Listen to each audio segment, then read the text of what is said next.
बिस्मिल्लाहिर्रहमानिर्रहीम, अस्सलामुअलैकुम, good morning public. मैं हूं आपके साथ आपकी मेज़बान मनीज़ मोइन और मेरे साथ अब्दुल रऊफ साहब मौजूद हैं। इस्लामाबाद में हरमीत सिंह मौजूद हैं, जबकि सीनियर एंकर पर्सन एहतशामुल हक साहब भी हमें ज्वाइन करेंगे।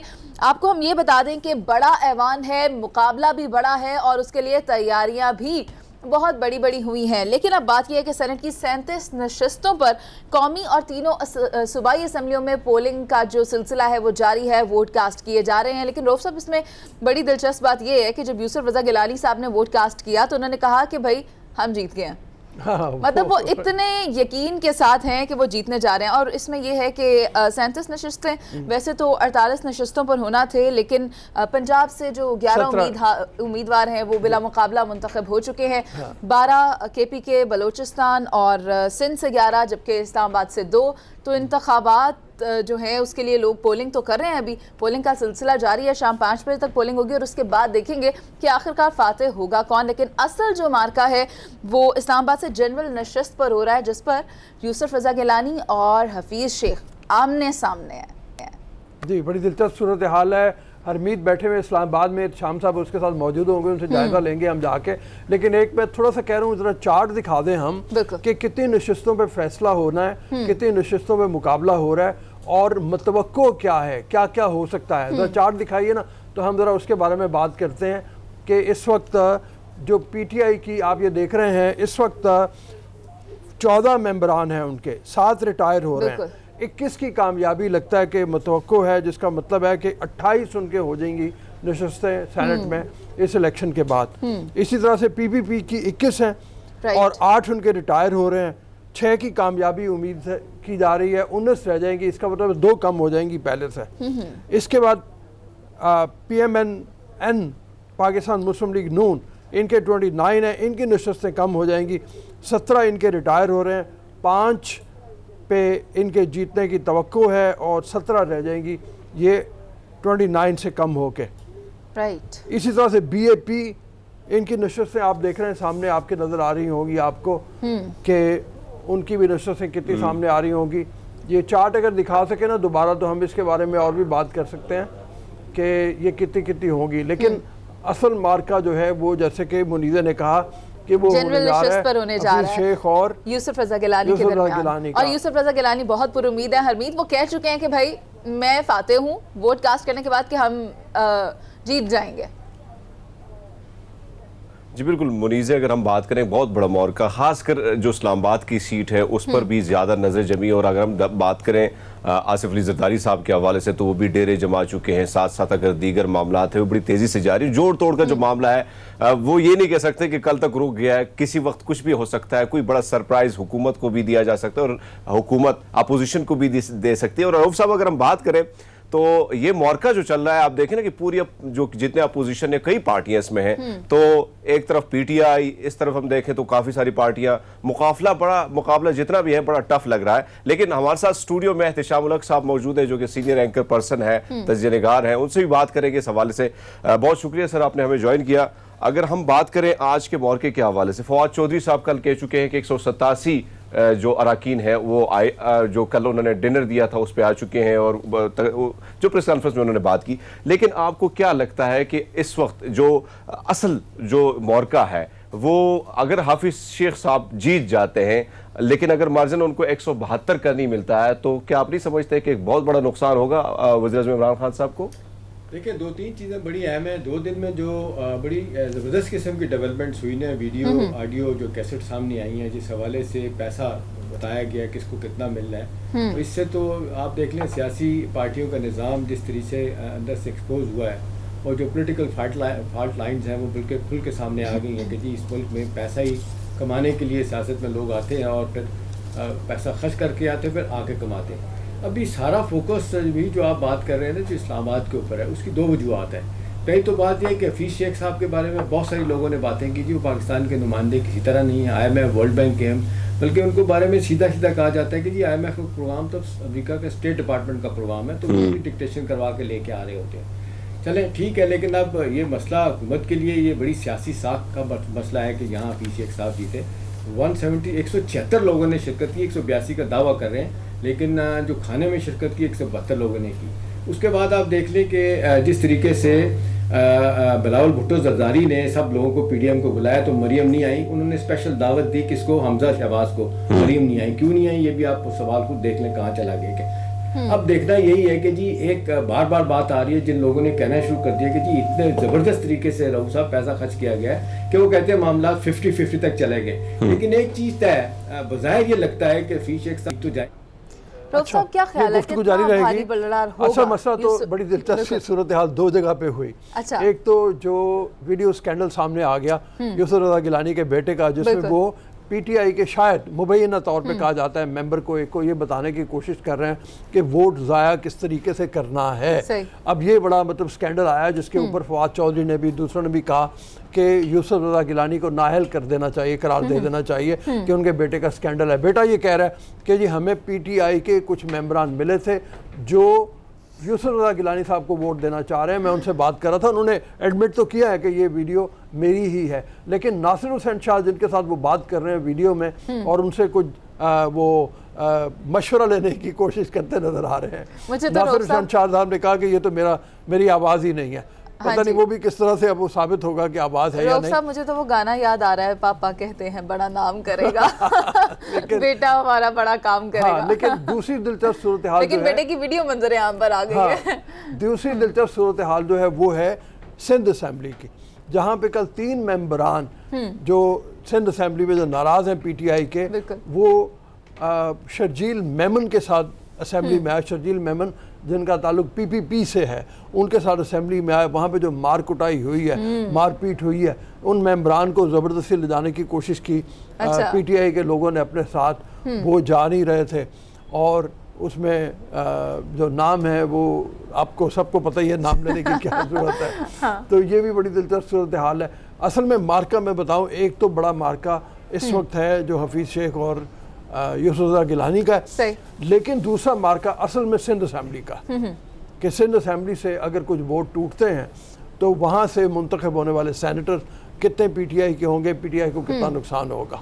रऊफ साहब क्या ख्याल है, पाकिस्तान तहरीक इंसाफ को कितना फ़ायदा होता अगर जहांगीर खान तरीन साहब इनके साथ काम कर रहे होते और सपोर्ट कर रहे होते, अपने जहाज़ में बिठा कर ला रहे होते? और नहीं, वो अगर होता ना, वो आम लोग होते तो वो तो चलो ठीक है, लेकिन ये सेनेट के लोग हैं, सेनेट के लोग में इस तरह से बात नहीं होती। हाँ, अलबत्ता ये है कि तिजोरियों के मुंह खोल दिए गए, वो कह सकते हैं कितना पैसा किसको जा रहा है। अच्छा, असल में बात ये हो गई हरमीत के, चूँकि इलेक्शन कमीशन को जो सुप्रीम कोर्ट ने ऑर्डर दिया था वो ये दिया था कि इंश्योर करें कि साफ़ और शफाफ इलेक्शन हो, लेकिन उसके बारे में बहुत सी बातें आई कि जी काउंटर फॉइल होना चाहिए, वोटों का नंबर लिखा होना चाहिए, किसी ने कहा बार कोड होना चाहिए। हाँ। लेकिन इलेक्शन कमीशन ने ये कहा कि इतने थोड़े वक्त में हमारे पास इतना वक्त ही नहीं है कि हम मुमकिन बना सकें, इसलिए हम पुराने तरीक़ेकार के ऊपर इलेक्शन करवाएंगे।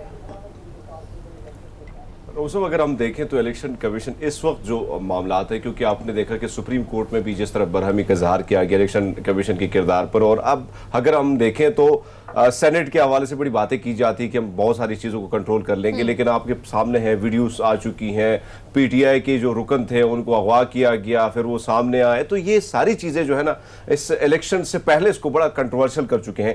एहतशाम उल हक साहब, आपके पास आऊँगा। बड़ा ही कंट्रोवर्शियल मामला है, इस वक्त वीडियो भी सामने आ चुकी है। मूसा अली गिलानी साहब जो हैं, अब मुझे ये समझ नहीं आ रही, वो कहते हैं कि मैं दोस्तों से बात कर रहा था, हालांकि ऐसा नजर आता है कि पीटीआई की कुछ जो रुकन पार्लियामेंट है वो उसके सामने थे। ये सारी चीज़ों को आप देख सकते थे, अगर हम रखें मद्देनजर, तो इलेक्शन कमीशन का ये किरदार काफ़ी मशकूक मुझे नजर आ रहा है। देखें, इस हवाले से तो हरमीत माजरत के साथ लोगों ने कहना शुरू कर दिया है कि अगर इलेक्शन कमीशन ये वीडियो ऑडियो सामने आने के बाद कोई इस पे एक्शन नहीं लेता तो जिस तरह बाकी लोग पैसे खा रहे हैं शायद वो भी मैनेज हो गए, उनको भी खामोश कर दिया गया। तो मेरा ख्याल है ये बड़े सीरियस सवालात उठा दिए गए हैं इलेक्शन कमीशन के ऊपर। मान लिया आर्टिकल 226 के तहत थ्रू आउट उन्होंने ये प्ली ली सुप्रीम कोर्ट में, जब ये प्रेसिडेंशियल रेफरेंस किया था कि जी हम कुछ नहीं कर सकते। 186 के तहत सिर्फ सुप्रीम कोर्ट जो है ना वो राय दे सकती है, हम जो है ना खुफिया इलेक्शन के अलावा कुछ नहीं करवा सकते।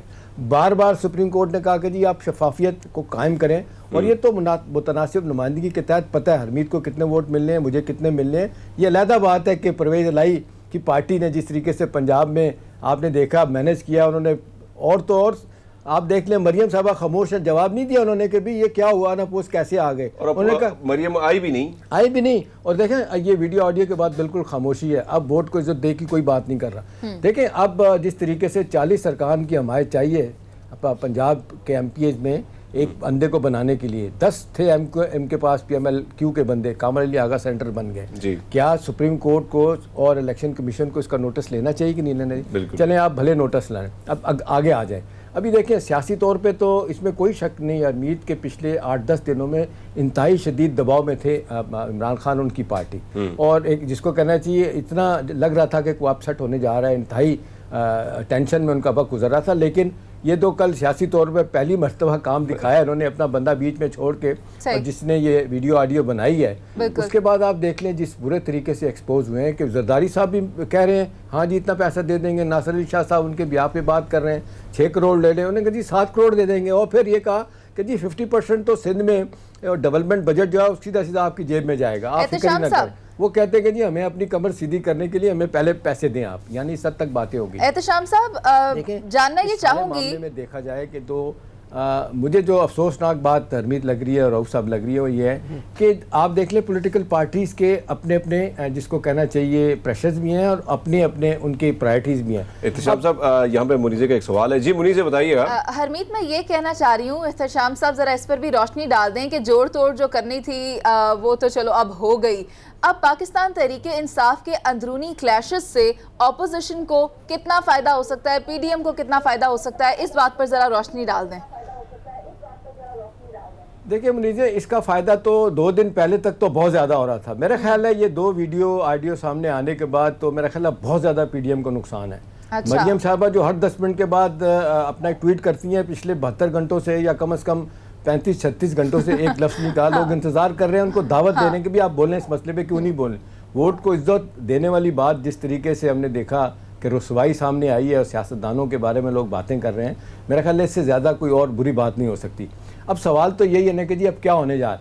PDM जो है ना एक हम देख रहे हैं कि एक सो कॉल्ड जिसको कहना चाहिए एक हाई पेडेस्टल पे थी इस हवाले से कि जी ठीक है सारे इकट्ठे हो गए हैं, हुकूमत को टफ टाइम दे रहे हैं, अब ज़रा मुश्किलात उनकी ज़्यादा बढ़ गई हैं। लेकिन एक चीज़ अपनी जगह तय है, ये अगर फ़र्ज़ करें जो मुनीज़े पैसे की लेन देन हो रही है, अली यादर गिलानी ने काम दिखाया, जरदारी साहब 2 दिन से बैठे हैं, मुझे ज़ाती तौर पे पता है 2 दिन में मैं उन लोगों से मिला हूँ इस्लामाबाद में जो इन लोगों के साथ राब्ते में थे कि नासिर अली शाह साहब यहाँ इस्लामाबाद में आके बैठ के किन किन लोगों से मिले हैं और उनको कितने व्हाट्सएप मैसेजेज आए मुराद अली शाह के कि ये काम करने हैं, फिर किस तरीके से उनको फौरी तौर पे बिलावल भुट्टो ने और जरदारी साहब ने बिलावल हाउस बुलाया और उनके ज़िम्मे क्या काम सौंपा गया। देखिए अब तो खुलेआम ये अफसोसनाक बात है कि जी अली यादर गिलानी कहता है हमने कोई मंडी नहीं लगाई। अब आप देख लें दोनों चीज़ें बैक टू बैक साबित हो रही हैं कि पैसा चल रहा है। एक बात है कि अगर ये कोई खुदा ना खास्ता को अपसेट होता है PTI के लिए तो ये बहुत बड़ी भारी कीमत PTI को देनी पड़ेगी इमरान खान को। और फिर जिस तरह प्रेसिडेंशियल रेफरेंस के बाद अपोजिशन ने कहना शुरू किया कि जी आरिफ अलवी साहब रिज़ाइन करें, फिर वो आएगा दबाव इमरान खान पे कि जी आप रिज़ाइन करें या समझिए तहलील करें। एहतशाम साहब ब्रेक का वक्त हो चुका है, आप हमारे साथ ही मौजूद रहिएगा। पब्लिक अभी पर चलते हैं जिसके बाद वापस आएंगे और करेंगे सेनेट इंतखाबात पर बात। So don't go anywhere, stay with अस।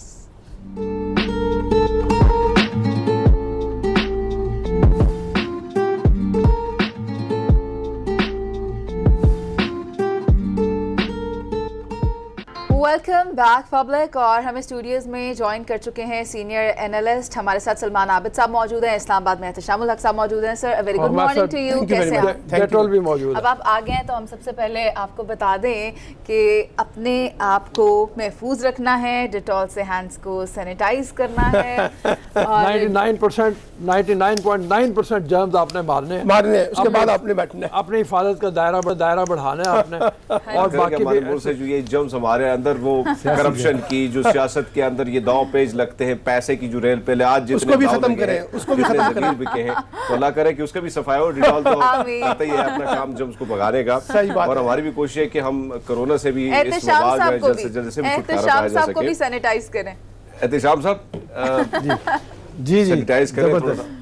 चलो हमने जर्म्स को भगा दिया। अब हम आ जाते हैं अपने मौजू की तरफ जो कि है सेनेट इंतखाबात। पहले शाम साहब से हमारी बात हो रही थी ये वीडियो स्कैंडल्स वगैरह के हवाले से, इससे कितना फर्क पड़ेगा, इससे जो फिर दोनों उसके ऊपर भी बात करें। कल 2 लंचेस हुए हैं, एक इमरान खान साहब ने किया, एक बाद में बिलावल ने किया, और दोनों के अंदर अपने अपने दावे हैं कि कितने कितने लोग शामिल हुए हैं, कितने कितने लोग शरीक हुए हैं। कोई फ़र्क पड़ता नज़र आ रहा है इनसे, या वही जो पोजीशन है वही रहेगी और हफीज़ शेख आसानी से जीत जाएंगे? ये बात एक और है कि अगर हफीज़ शेख के 2-4 वोट कम होते हैं तो बिलावल या उनकी पार्टी के लोग कहते हैं कि हमारे लिए ये भी एक बहुत बड़ी विक्ट्री होगी। देखिए रऊफ साहब, मेरा कॉन्टेक्स्ट ये है कि 2-4 वोट किसके कम होते हैं, किसके ज़्यादा होते हैं, और कौन 1-2 नशिस्तों पे ज़्यादा बर्तरी लेता है, इससे बड़ा इम्पॉर्टेंट सवाल ये है कि जो कुछ पिछले दिनों में हुआ है उससे पाकिस्तान की सियासत, पाकिस्तान की जमहूरियत और पाकिस्तान की पार्लिमानी पॉलिटिक्स पे बड़े क्रिटिकल किस्म के सवालात उठे हैं। अच्छा। कि ये किस किस्म की सियासत, किस किस्म का तर्ज अमल, किस किस्म की लीडरशिप, किस किस्म की हुकूमत, किस किस्म की अपोजिशन, कैसा इलेक्शन कमीशन, कैसी जुडिशरी, यानी जितनी ये बहस चली है पिछले 1-1.5 माह के अंदर, लगता यह है कि हम खुद अपने निज़ाम को ख़राब करने पर तुले हुए हैं। और खुद अपना परसेप्शन बिल्ड कर रहे हैं जैसे हम जमहूरियत के काबिल नहीं है। अनफॉर्चुनेटली इसमें जिस किस्म के भी एटीट्यूड इख्तियार किए गए, चाहे वो हुकूमत हो और चाहे अपोजिशन, मैं उसको पाकिस्तान की सियासत और जमहूरियत के मफाद में नहीं समझता। एक बात। दूसरी बात, देखिए पाकिस्तान को चैलेंजेस क्या हैं इस वक्त रीजनल पॉलिटिक्स में। जिस तरह से हिंदुस्तान रोल प्ले कर रहा है, अफगानिस्तान का पीस प्रोसेस है, सी पैक का मामला है, हम जहां पर हमें अपनी तवज्जो देनी चाहिए थी, FATF के मामलात हैं, हम वहां तवज्जो देने की बजाय सारी की सारी जातियात पर मबनी सियासत। अब ये जो कल वीडियोस आई हैं, दुरुस्त हैं, गलत हैं, कितनी इसकी इन्वेस्टिगेशन होगी नहीं होगी, लेकिन इससे हमारा जो परसेप्शन बिल्ड हो रहा है कि पाकिस्तान वे फॉरवर्ड की तरफ जाने की बजाय, पाकिस्तान अपने इश्यूज को रिजॉल्व करने की बजाय उसको और ज्यादा उलझा रहा है। तो ये मैं समझता हूं कि एक तो इंपॉर्टेंट बात है जिससे हमें लर्न करना चाहिए। दूसरी बात यह है कि जनाब ये देखिए कि जो PTI पे बोझ क्यों है। PTI को लगता ही है कि किसी कॉन्स्पायरेसी थ्योरी के शायद गिलानी साहब को खड़ा किया गया है। अच्छा। यानी गिलानी साहब अगर जीतेंगे तो फिर तहरीक अदम एतमाद आएगी, फिर वो चेयरमैन सेनेट जाएंगे, फिर अपोजिशन की सियासत का एक रुख होगा। इस वजह से कोई एक्स्ट्रा ऑर्डिनरी प्रेशर जो है ना वो इमरान खान साहब ने भी अपने कंधों पे ले लिया है और PTI ने ले लिया है। फिर कल जो कुछ वहां सिंध असेंबली में हुआ वो भी कोई अच्छा शगुन नहीं है। तो मैं ये देख रहा हूं कि अब इसमें बुनियादी बात जो मैं कहना चाहता हूं कि असल इम्तिहान आज शाम तक का जो है ना वो इलेक्शन कमीशन का है। कि इलेक्शन कमीशन वो जो गाइडलाइन जिसको कहा जा रहा था कि सुप्रीम कोर्ट ने दी है या एक जिसे कहते हैं तजावीज़ की सूरत में दी है, राय दी है, उसमें वो कितना इंश्योर करता है कि आज हारने के बाद कोई पार्टी ये ना कहे कि फलां का रुकन इतने में बिका है, फलां ने इतने पैसे लिए, क्योंकि मुझे आज खबर मिली है 1-2 वीडियोस आज शाम को भी मंजर आम पे आएंगी। जो लोग जीतेंगे वो तो शायद उसको भूल जाएं, जो लोग हारेंगे शायद वो वीडियो निकालेंगे।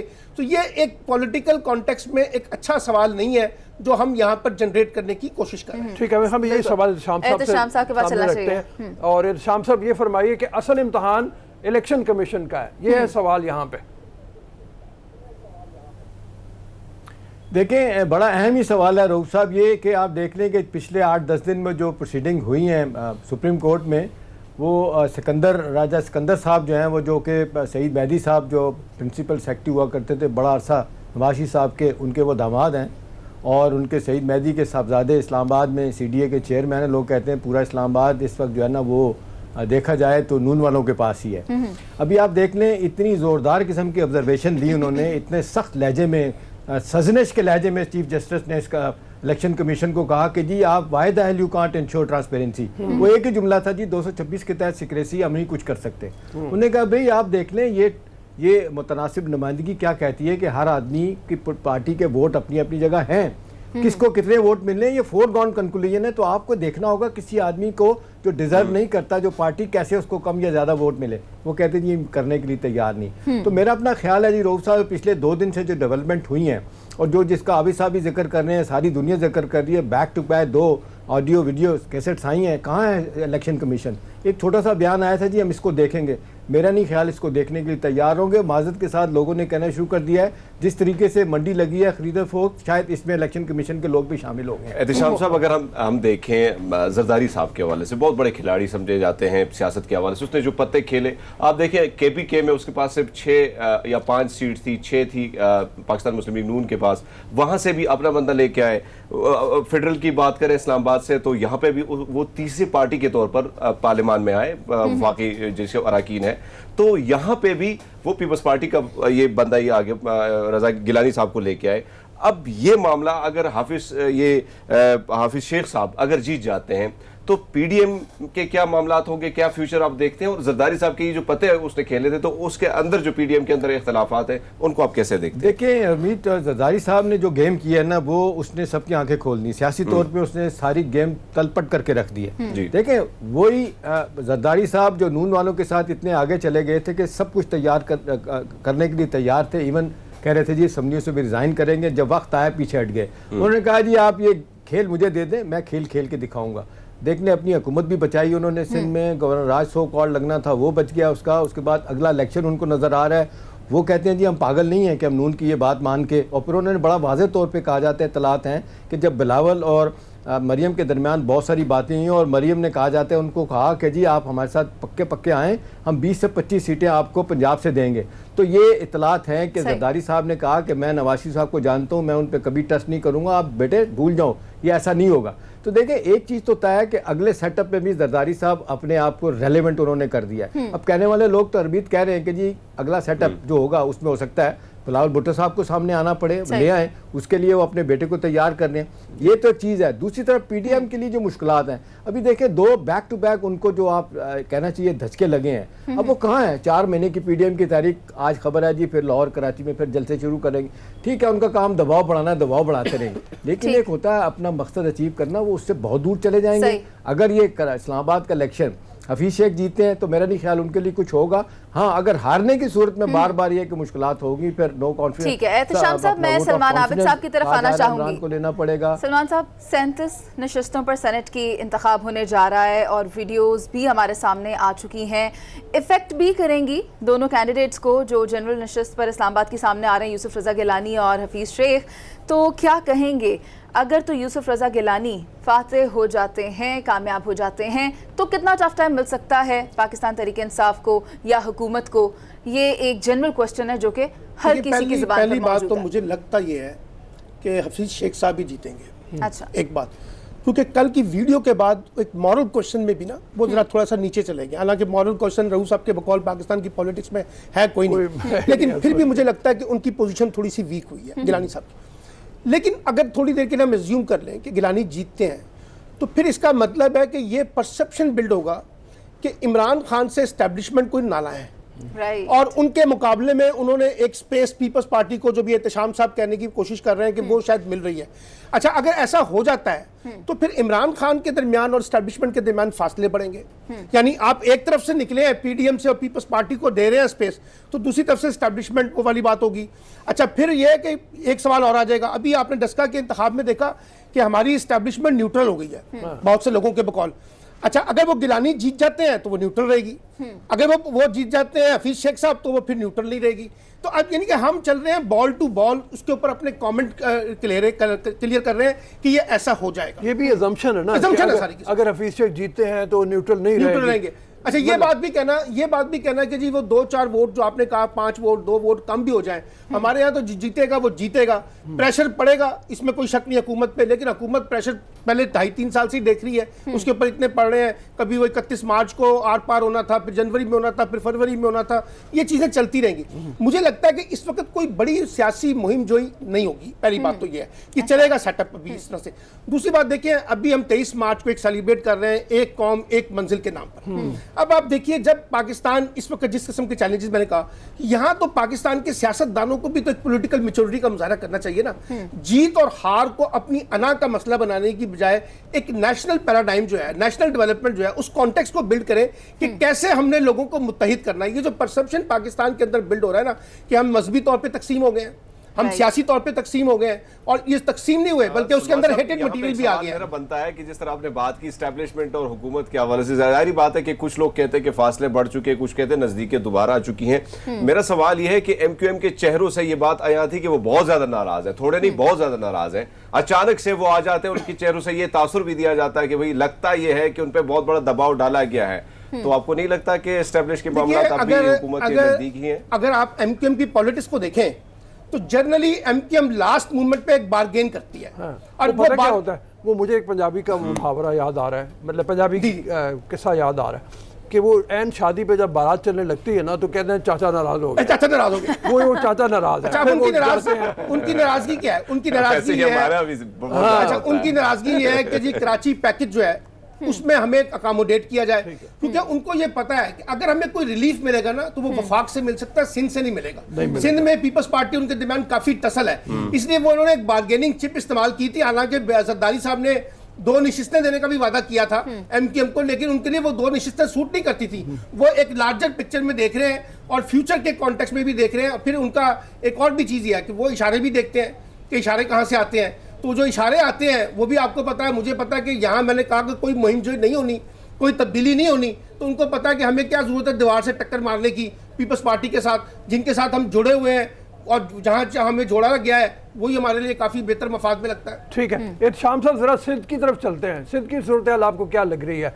वहाँ पे भी बहुत ज़रा खिचड़ी पकी हुई है, बहुत ज़रा जोड़ तोड़ का मामला चल रहा है और एमकेएम का कहा जाता है कि शायद कोई नशस्तें कम हो जाए, एक दो पीपल्स पार्टी शायद गेन कर जाए वहाँ पे मामला क्या लगता है आपको? और फिर ख़ास तौर पे पीटीआई के 3 मेंबरान जो नाराज़ होकर बैठे हुए हैं उनका कितना असर पड़ेगा?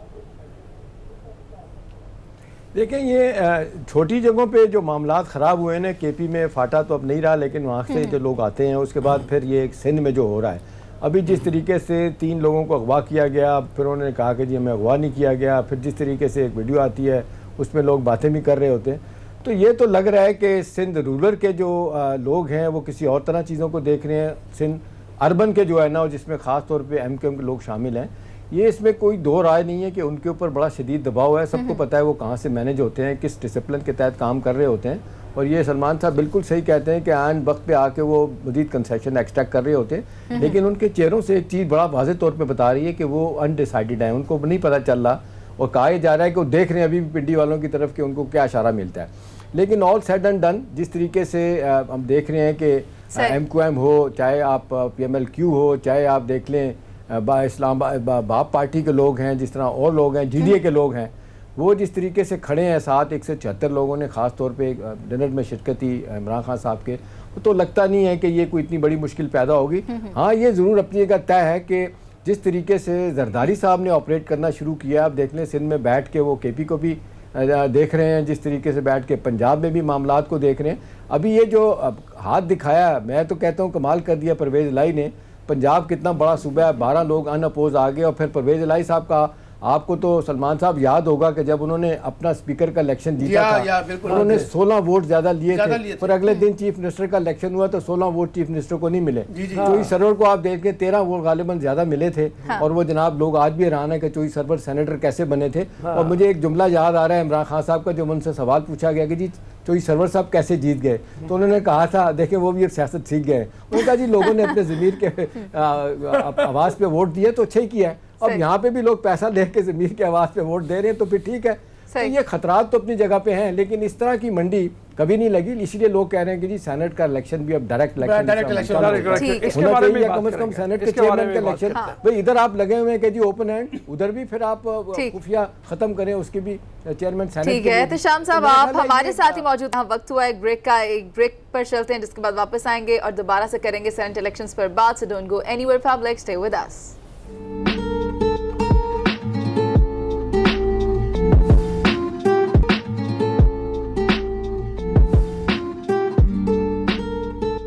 Welcome back public. और हम सब जानते हैं शाम 5 बजे का वक्त है, बड़ा मुकाबला है, बड़ा ऐवान है, लेकिन सवाल भी बड़ा है। सलमान आबिद साहब से ही पूछ लेते हैं। सलमान साहब क्या कहेंगे, जो मुफाहमती मामला या मुफाहमती फार्मूला पंजाब में अपनाया गया है, वो केपीके और बलूचिस्तान में क्यों नहीं हो सका? देखिए, एक बात तो आपको चौधरी बिरादरान को दाद देनी पड़ेगी ना, उनको कहा जाता है वो जोड़ तोड़ के बादशाह है। यानी उन्होंने इमरान खान को भी राजी किया, उन्होंने पीएमएलएन को भी राजी किया, उन्होंने पीपल्स पार्टी को भी राजी किया और अपना उम्मीदवार भी जिता दिया, कामल अली आगा। एक बात जिसके पास 10 सीटें भी नहीं थी। इसकी तरह का एक पैकेज हुकूमत ने बलूचिस्तान में भी दिया और कहा कि हम आपको 4 सीटें जो है ना देते हैं और फिर बाकी सीटों पे बिना मुकाबला इलेक्ट हो जाते हैं। और केपीके में कहा कि हम आपको 2 सीटें देते हैं। वहां बलूचिस्तान में अपोजिशन ने कहा नहीं 4 नहीं, हमें 6 दें, और यहां उन्होंने कहा 2 नहीं 4 दें, जिसकी वजह से वो मामला दब गया। अब वहां की लीडरशिप का इम्तिहान भी निकल आ गया ना, जो बलूचिस्तान में थी और केपीके में, वो इसको मैच्योर नहीं कर सकी। चौधरी बिरादरान ने इसको मैच्योर कर लिया, एक बात पंजाब के कॉन्टेक्स्ट में। अब दूसरी बात यह है कि देखिए, ये जो मुफाहमती फार्मूला है, मैंने कल भी कहा था ये सिर्फ महज पंजाब तक महदूद नहीं है, इसको एक लार्जर पिक्चर में देखें। आज मैं खबरें पढ़ रहा था, मरियम थोड़ा सा डिसअपॉइंटेड हुई है इस ओवरऑल सिचुएशन से, और उनसे जब ये सवाल पूछा गया था कि ये सब क्या हुआ है, तो उन्होंने कहा मैं क्या कह सकती हूँ। इसका मतलब है कहीं मरियम से बाला बाला होकर भी ये फैसला किया गया है। शहबाज शरीफ साहब का रोल है, हमजा का रोल है, फिर हमजा बाहर आ गए हैं, चौधरी बरादरान और हमजा के दरमियान मामलात बहुत अच्छे हैं। तो मुझे लगता है कि कुछ थोड़ा सा फ्रस्ट्रेशन जो है ना PMLN के अंदर वो जो मरियम ग्रुप है ना उसमें नजर आया है। आज सिर्फ देखना यह है कि वो जो शहबाज ग्रुप है जो इनडायरेक्टली पार्टी के अंदर मौजूद है, क्या वो गिलानी साहब के मामले में क्या करता है वो देखना पड़ेगा, उससे हमें और वाजे हो जाएगा। तो मुझे लगता है कि ये जो जोड़ तोड़ की सियासत है ये अभी चलनी है, क्योंकि चेयरमैन सेनेट का इंतखाब होना है, ध्यान में रखिएगा। हम तो और वहाँ पे भी चौधरी बरादरान अपना रोल प्ले करेंगे। हम तो जैसे पहले बात कर रहे थे यहाँ पर मैं ब्रेक में कि हमारा तो अपना ख्याल ये है कि ये जो सेटअप चल रहा है जिसमें संजरानी सेनेट के चेयरमैन है, इसको चलते रहना चाहिए। ये बहुत अच्छे तरीके से ये बात आपने बड़ी अहम की है। कुछ लोग कहते हैं ना कि गिलानी साहब जीतेंगे तो चेयरमैन सेनेट, मुझे लगता है कि संजरानी साहब ने अच्छे तरीके से बिहेव किया है और अपने दौर में हुकूमत और अपोजिशन दोनों को साथ लेके चले। और ये अच्छी बात है कि बलूचिस्तान से ही चेयरमैन सेनेट हो। मैं तो जाती तौर पे इस बात का हामी हूं कि उनको ही कंटिन्यूएशन करनी चाहिए, और PTI को वो जो बाप पार्टी के साथ जो उनका कुलेशन है उसी को कंटिन्यू करते हुए संजरानी साहब को चेयरमैन सेनेट के लिए आगे बढ़ाना। इसी पर राय ले लेते हैं एहतशामुल हक साहब की भी। एहतशाम साहब क्या कहेंगे सलमान आबिद साहब की बात पर? देखिए, ये तो मुनीज़े हमेशा से एक रहा है सिलसिला कि जी प्राइम मिनिस्टर जो है ना वो पंजाब से अगर होगा तो सदर सिंध से होना चाहिए, स्पीकर जो है ना वो किसी और जगह से होना चाहिए, चेयरमैन सेनेट जो है ना वो डेफिनेटली बलूचिस्तान से होना चाहिए, इसमें तो कोई दो राय नहीं। लेकिन अहम बात जो है ना सारे मामले सारे सिनेरियो को इस तरह देखें कि जो पंजाब असल बैटल ग्राउंड है, जिस तरीके से परवेज लाई ने इतना स्ट्रॉन्ग मैसेज इमरान खान को दे दिया है, उसने देखे गेम मरियम नवाज से भी बना ली है। मरियम आप ये ना कहें कि वो कहती मुझे नहीं पता, उसको सब कुछ पता है।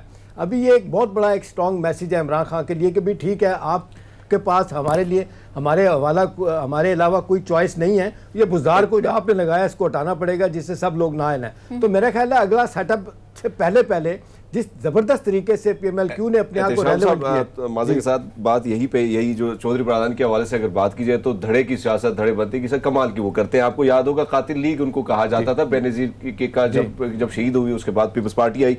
अब क्या समझते हैं कि बुज़दार साहब के सामने मुकाबला जो है बड़ा टफ हो रहा है, क्योंकि पंजाब की जो नजरें है CM की कुर्सी पर उस पर चौधरी बरादरान की ऑलरेडी है, तो कैसे देखते हैं बुज़दार के लिए कितना टफ समझते हैं? देखिए, बुज़दार के लिए दो मरहले आए थे जब उनको हटाने की बात हुई थी। ये आपको आज से 4-4.5 महीने पहले जब मोहसिन लगारी से जो बड़े इंपॉर्टेंट बंदे MP हैं, आप देख लें उधर से डेरा गाजी खां से, उनको लगाने की बात हुई थी, बुज़दार को हटाने की बात हुई थी। कहा जाता है फर्स्ट लेडी सामने आई, फरा जमील सामने आई, उन्होंने सारे मामले को रुकवा दिया। अब कहने वाले लोग कहते हैं एस्टैब्लिशमेंट भी बड़ी नाराज़ है, तंग है। बहुत सारे लोग कहते हैं इवन चीफ जो है वो भी बड़े हवालों से उनके बारे में बातें आती हैं कि यार इस बंदे को तो मैं कहीं भी ना रखूं जिसको इन्होंने नाम रखा हुआ है। अब सवाल तो इस वक्त यही है ना कि भी क्या प्राइम मिनिस्टर की क्या मजबूरी है कि इतना नुकसान होने के बावजूद कोई लेसन लर्न नहीं किया जा रहा है, और ये पंजाब असल बैटल ग्राउंड है, पंजाब से ही सारे मामला तय होने हैं। इसका मतलब है कि जो पहले इमरान खान साहब मानने से इनकारी थे कि उनके पास कोई बंदा नहीं है, जहांगीर तरीन आया था वो पीछे चला गया। अब ये सारी गेम और 2023 का इलेक्शन भी लगता है कि पंजाब में ये इधर लड़ा जाएगा, क्योंकि इमरान खान साहब को उम्मीद एक बात समझ आ गई है कि मैं अगर साथ नहीं चलूंगा तो वो मरियम साहबा के साथ चले जाएंगे जिनका नाम है चौधरी बरादरान। तो मेरा ख्याल है इनके लिए हुकूमत के लिए बड़ी मुश्किल आता है उस सूरत। मैं इसमें सिर्फ एक छोटी सी वजाहत कर दूं जो एहतशाम साहब ने बात की है। देखिए, इमरान खान के बाद जो सबसे बड़े सपोर्टर है ना बुज़दार के, वो चौधरी बरादरान है। चौधरी बरादरान ये समझते हैं कि अगर हमने चीफ मिनिस्टर नहीं बनना तो किसी और को भी चीफ मिनिस्टर नहीं बनना। बुज़दार से वो बड़े कंफर्ट है और उनके मामलात बहुत अच्छे जा रहे हैं। और इमरान खान इस मौके पे किसी किस्म का कोई सियासी मुहिम जोई नहीं करेंगे कि वो बुज़दार को उठाएं, अपनी पार्टी के अंदर भी मसाइल पैदा करें, और चौधरी बरादरान जिन्होंने अपने आप को यहाँ पेनिट्रेट किया है उनको फिर एक ताकत देकर चीफ मिनिस्टर के तौर पर लेकिन सलमान साहब एक बात देखें ना, जिस तरह ये पंजाब से MP जिस तरह नाराज है, नाला है, वो तो यहाँ तक लफ्ज आए कि खुदा का कहर है बुज़दार हमारे लिए। अभी देखें पंजाब में कारकर्दगी देख लें, जिस तरीके से गवर्नेंस खराब हुई, लॉ एंड ऑर्डर देख लें, कोई चीज़ ठीक नहीं हुई। अभी ये कहा जाता है महंगाई सूबाई मसला है, पंजाब भी पाकिस्तान है, 13 करोड़ का सूबा, आटा और चीनी इनकी जड़ों में बैठ गई। मैं तो रोज़ कहता हूँ आटा चीनी दो चीज़ें हैं। चीनी का बुरहान आप देख लें कोई नहीं है, क्रशिंग सीजन बेहतरीन हुआ, उसके बाद 40 लाख टन चीनी बाहर से आ गई, चीनी आज भी 100 से ज़्यादा है।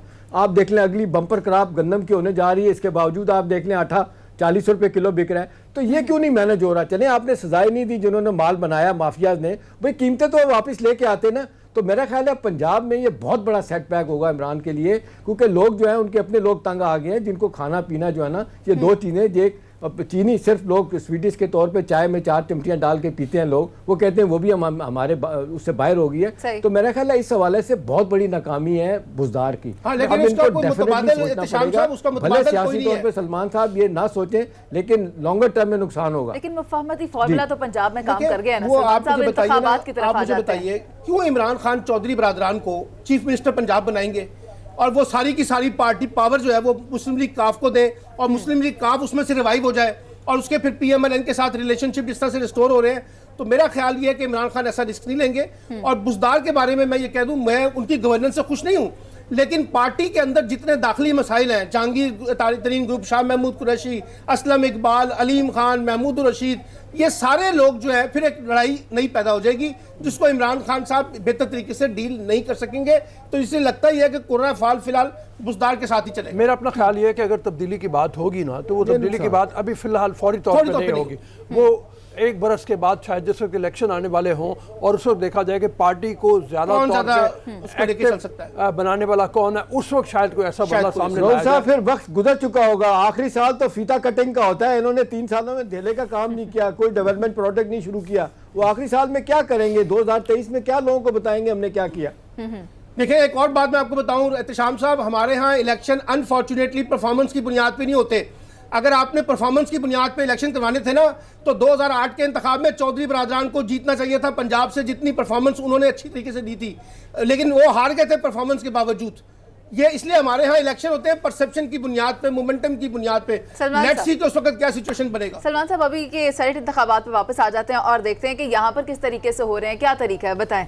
वीडियोस तो हमारे सामने आ गई है, 2 और वीडियोस सामने आने का पुराना वही तरीका कार है। लोग जो है देखिए ना, एक होती है खुल के मुखालफत करना, जैसे कल 3 एमपी ने कहा कि जी हमारा नहीं, हमने देना बात। आमिर लियाकत ने कहा जी मैं नहीं दूंगा हफीज शेख को वोट, समझ आती है ना। अब ये जो लोग हैं जो कहते हैं कि हम आपके साथ हैं और अंदर जाके वोट वो किसी और को दे देते हैं।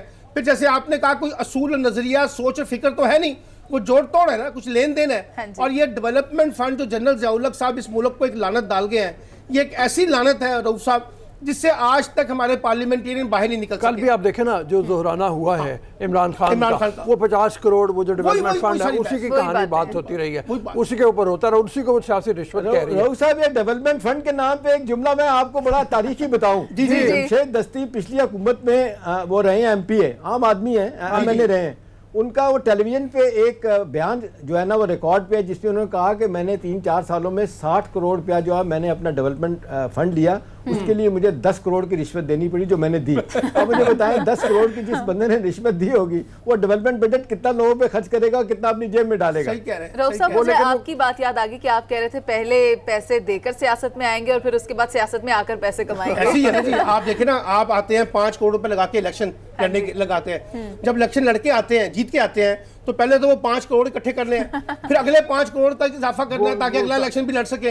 तो ये जो पॉलिटिक्स कारोबार की शक्ल इख्तियार कर गई है ना, यही तो पाकिस्तान का इस वक्त सीरियस डायलेमा है कि जहां असूल, नजरियात, फिक्र, सोच पीछे रह गई है और पैसा जो है वो सानवी हैसियत इख्तियार कर गया। और सलमान साहब एक और एलिमेंट भी याद रखें, बेनजीर साहबा की पहली हुकूमत मेरा ख्याल है बाय एंड लार्ज बड़ी क्लीन थी, लेकिन जब दोबारा वो आई तो उनको ये कहा गया कि आपकी सियासत का जो है ना रोल मॉडल आपको नवाज शरीफ बनाना होगा कि पैसे कमाओ भी और पैसे खर्च भी करो, और उस पर फिर तो उसी राह पे चल पड़ी, फिर मियां भी शामिल हो गया और उस पर ज्यादा अच्छे तरीके से काम किया जरदारी साहब ने और उन्हें समझ आ गई कि असल गेम क्या है। बहरहाल ठीक है, हम थोड़ी देर में ब्रेक पे जा रहे होंगे। इस वक्त वोट कास्ट किए जा रहे हैं और उम्मीद है कि हमें शाम 8-9 बजे तक पता चल जाएगा, रिजल्ट निकल आ चुका हो जाएगा और हमें पता होगा। कल जिस वक्त हम यहाँ बैठेंगे इंशाल्लाह ताला तो फिर हम जरा एनालिसिस भी करेंगे, पोस्टमार्टम भी करेंगे कि क्या हुआ, कैसे हुआ, कौन जीता, कौन हारा। सेनेट इंतखाबात में दिलचस्पी रखने वालों के लिए अभी के लिए इतना ही। अभी A+ के व्यूअर्स और पब्लिक के व्यूअर्स मुतवज्जो हो जाएं क्योंकि हम इसके बात करने जा रहे हैं PSL की बात, चौकों छक्कों की बात और स्किन इश्यूज या स्किन ट्रीटमेंट से मुतल्लिक बातचीत। तो कहीं मत जाइएगा, we'll be right back after short break.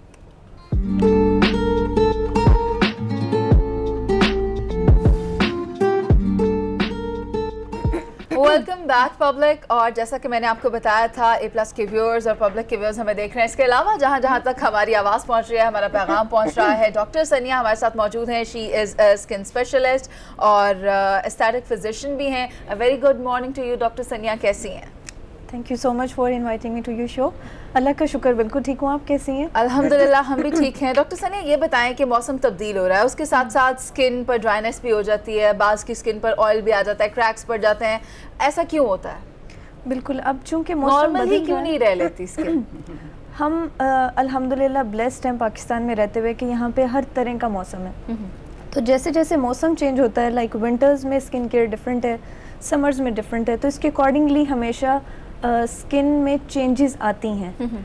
तो हमेशा स्किन केयर की रूटीन को भी उसी के अकॉर्डिंग हमेशा रखना चाहिए।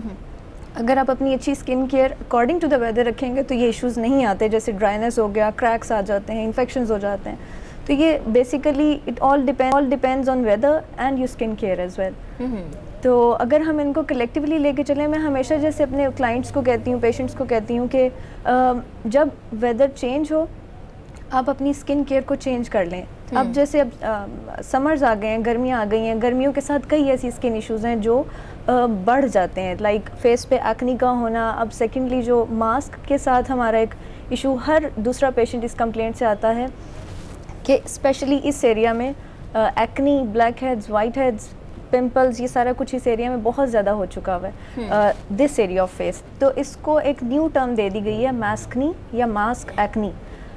तो अब वेदर को तो हम लेके चलते ही हैं साथ, लेकिन अब मास्क एक्नी को भी साथ करेक्शन करना बड़ा ज़रूरी हो चुका है।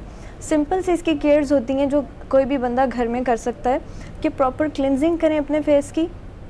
रात को सोते हुए हमेशा अच्छा कोई भी फेस वॉश ले लें आप, या सोप ले लें इवन, उससे आप एक मिनट मसाज करें फेस पे और उसको क्लियर करके वॉश करके कोई भी अच्छा स्किन का मॉइस्चराइज़र जो आपकी स्किन टाइप के अकॉर्डिंग हो।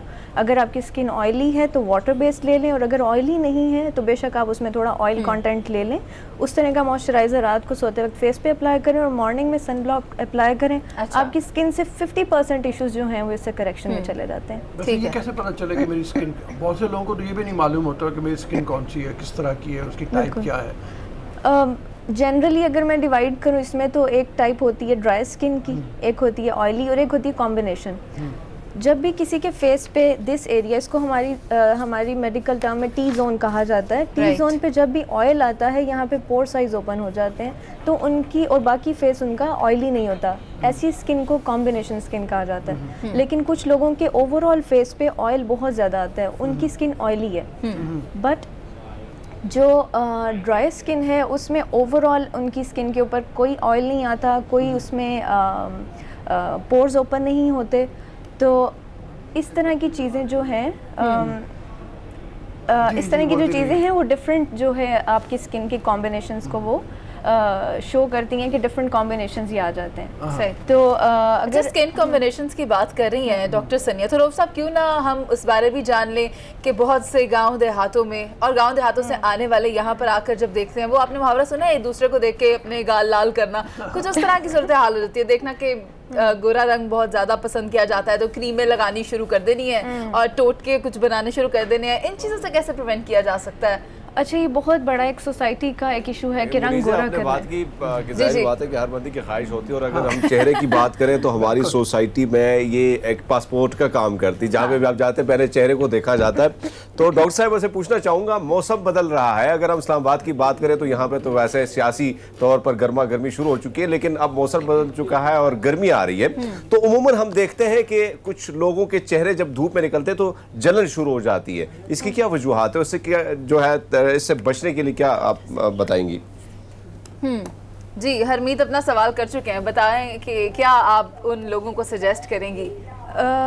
जब भी आप किसी के फेस पे देखेंगे कि आपकी स्किन जो है ड्राई सी हो रही है, या जब आप कहीं धूप में जाएं या चूल्हे के सामने जाते हैं लोग, किसी हीट वाली जगह पे जाते हैं तो स्किन के ऊपर रेडनेस सी आ जाती है या हीट सी निकलना शुरू हो जाती है, इट्स अ साइन कि उनकी स्किन के ऊपर कोई स्टीरॉयडल एप्लीकेशन हुई हुई है या मर्करी आर्सेनिक की प्रिपरेशंस की एप्लीकेशन हुई हुई है। और ऐसी प्रिपरेशंस मार्केट में बहुत इजीली अवेलेबल हैं जो रंग गोरा करने की मल्टीपल क्रीम्स हैं, नाम मैं नहीं मेंशन करूंगी but there are so many creams. Doctor साहिबा हम चाहेंगे कि आप बताएं ताकि लोग उनको अवॉइड करें, अपनी स्किन को महफूज रखें। आप बताएं वो कौन कौन सी चीज़ें हैं जो आपकी स्किन को नुकसान दे सकती हैं। सबसे खतरनाक चीज़ तो ये ब्यूटी क्रीम्स हैं जो मार्केट में अवेलेबल है। नाम मैं इसलिए नहीं मेंशन करूंगी किसी का स्पेसिफिकली, एक मैं बोलती हूँ कि हर लड़की के नाम पे हर लड़के के नाम पे क्रीम्स अवेलेबल हैं। इतने नाम्स और इतनी प्रोडक्ट्स अवेलेबल है। लड़की और लड़के का नाम आपने ले लिया, मैं समझ रही हूँ आप क्या कहना चाह रही हैं। तो ये इतनी ज़्यादा चीज़ें हैं जो मार्केट में अवेलेबल हैं, इसको इसलिए ना अप्लाई करें क्योंकि इनमें heavy content of steroids, mercury, arsenic डले होते हैं। ये इमीडिएटली रंग गोरा करना शुरू कर देते हैं, लाइक 3-4 दिन में कलर कॉम्प्लेक्शन फेयर, लेकिन 7 to 8 डे पे पिंकिशनेस आना शुरू हो जाती है, विच इज़ अ साइन कि ये उसने अपने साइड इफ़ेक्ट्स दिखाने शुरू कर दिए हैं। तो जब भी आप किसी को देखते हैं धूप में जाएं और वो पिंकिश इफेक्ट आ रहा हो तो इट मीन्स कि उसके फेस के ऊपर कुछ ऐसी एप्लीकेशंस लग चुकी हैं। कोविड कि जैसे जैसे असरात कम हो रहे हैं और 15 तारीख से जो कवानीन बनाए गए थे, जो SOPs बनाए गए थे, उसमें भी नरमी आ रही है। शादियों का सीज़न भी है, ख़वातीन बहुत ज़्यादा ब्यूटी सैलून्स पर जाती हैं, ब्लीचेस करवाती हैं, पॉलिशिंग करवाती हैं और इसमें बहुत ज़्यादा केमिकल्स होते हैं। ख़ास तौर पर वो ख़वातीन जो इस वक्त घर में हमें बैठ कर देख रही हैं, वो इन एक्टिविटीज़ में बहुत ज़्यादा पार्टिसिपेट करती हैं। तो बताएं कि क्या इसे अवॉइड किया जाए या क्या किसी नेचुरल फार्मूले की तरफ आया जाए, हर्ब्स का इस्तेमाल किया जाए, क्या करना चाहिए?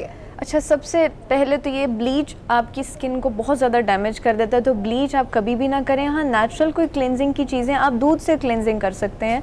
आप घर में जो आपके पास इजीली अवेलेबल चीज़ें हैं, मॉइस्चराइज़र, लोशंस हैं, उससे क्लेंजिंग कर सकते हैं। तो सिंपल चीज़ों से क्लेंजिंग करें। लेकिन अगर आप मेडिकेटेड साइड पे जाना चाहते हैं तो मेडिकेटेड फेशियल्स बहुत अच्छे होते हैं, जिसमें मोस्ट कॉमन हमारा बहुत फेमस एक हाइड्रा फेशियल है, जिसके रिजल्ट्स आपको 3-4 दिन के बाद मज़ीद बेहतर होना शुरू होते हैं और आपकी स्किन के ऊपर कोई उसका साइड इफेक्ट नहीं आता। अनफॉर्चुनेटली ये जो मेडिकेटेड फेशियल, हाइड्रा फेशियल जिसकी मैं बात कर रही हूँ, ये अब सैलून्स पे होना शुरू हो चुका है, जो कि प्रॉपर उसकी केयर नहीं करते हैं, कोई सैनिटाइजेशन नहीं होती है। कई पेशेंट्स मेरे पास उसकी कंप्लेंट्स आते हैं कि हमने जब हाइड्रा फेशियल कराया तो हमारी स्किन डैमेज होगी। तो always consult a dermatologist for your skin care regimes. अच्छा, ये फरमाइए कि ये जो स्किन का असर है ये सर के ऊपर भी उतना ही होता है, और क्या बालों के जो शैम्पूज हैं, कंडीशनर्स हैं, उनको भी मौसमों के मुताबिक तब्दील कर देना चाहिए? शैम्पूज जो हैं ये इनको ये सारी चीज़ें स्किन, हेयर, नेल सब इंटरलिंक्ड हैं, ये एक ही स्पेशलिटी का पार्ट है। तो जब भी शैम्पू में मैं हमेशा ये कहती हूँ कि शैम्पू 2-3 रखें, अच्छे मेडिकेटेड सल्फेट फ्री अगर मिलते हैं तो वो बेस्ट हैं। कोई हार्श कंपाउंड्स, स्ट्रॉन्ग फ्रेगरेंस वाले, स्ट्रॉन्ग कलर वाले ये ना यूज़ करें अपनी स्किन पे, बालों पे, ये आपकी स्किन को डैमेज कर सकते हैं। तो हमेशा जेंटल चीज़ें यूज़ करें। हमारे 2-3 शैम्पूज़ हैं जो यहाँ पे बड़े मैन्युफैक्चर होते हैं बहुत ज़्यादा क्वांटिटी में, वो अच्छे हैं क्योंकि वो हमारी एनवायरनमेंट के अकॉर्डिंग बने हुए हैं। तो आप सिंपल वो यूज़ कर सकते हैं, उनको 2-3 को कॉम्बिनेशन में रखें, उसको आप चेंज करते रहें। लेकिन अगर आपको कोई डिफरेंस लग रहा है कि कुछ डैमेज आ रहा है, जैसे विंटर्स में डैंड्रफ बहुत बढ़ जाता है, तो उसके लिए आप एक मरतबा स्किन स्पेशलिस्ट को ज़रूर कंसल्ट करें। हरमीत, कोई अपने लिए टोटका पूछ लो। जी नहीं, अपने लिए क्या करना है, वैसे जैसे हम वैसे ही हैं। पूछना ये चाह रहा हूँ क्योंकि पब्लिक भी जानना चाह रही है। अगर डॉक्टर साहबा लार्जेस्ट इम्पोर्टेंट अर्गन है सर्वाइवल के लिए, स्किन की मैं अगर बात करूँ, तो जब स्किन की जो बीमारियाँ आती हैं, जल्द की जो बीमारियाँ आती हैं, किन किन खतरनाक बीमारियों का साइन वो देती हैं आपको? I call it skin as a mirror, because body के अंदर हेड टू टो, चाहे वो साइकोलॉजिकल है या चाहे किसी और ऑर्गन को वो डैमेज कर रहा है, सब साइंस स्किन के ऊपर आ रहे होते हैं। तो इसलिए हमेशा जब भी मेरे पास कोई पेशेंट आता है तो मैं उनको थॉरो एग्जामिनेशन इसीलिए स्किन का करती हूँ, बिकॉज कहीं ना कहीं आपको हिंट मिल जाता है कि अंदर बॉडी में कहाँ कोई इश्यूज इनके चल रहे हैं। अच्छा, वैसे डॉक्टर साहिबा, अगर स्किन को देखते हुए इश्यूज का तयन करना या डिजीज का तयन करना, पिंपल्स बहुत ज़्यादा निकलते हैं, व्हाट डज इट इंडिकेट्स कि क्या मसला है? डिफरेंट फेस के हमारे जैसे साइड्स हैं, फोरहेड पे जब भी किसी के एक्नी आती है तो उसमें इशू सबसे बड़ा क्या होता है, या सर में डैंड्रफ है या लाइफ में स्ट्रेस बहुत ज़्यादा है। स्ट्रेसफुल कंडीशंस में फोरहेड पे एक्नी बढ़ जाएगी।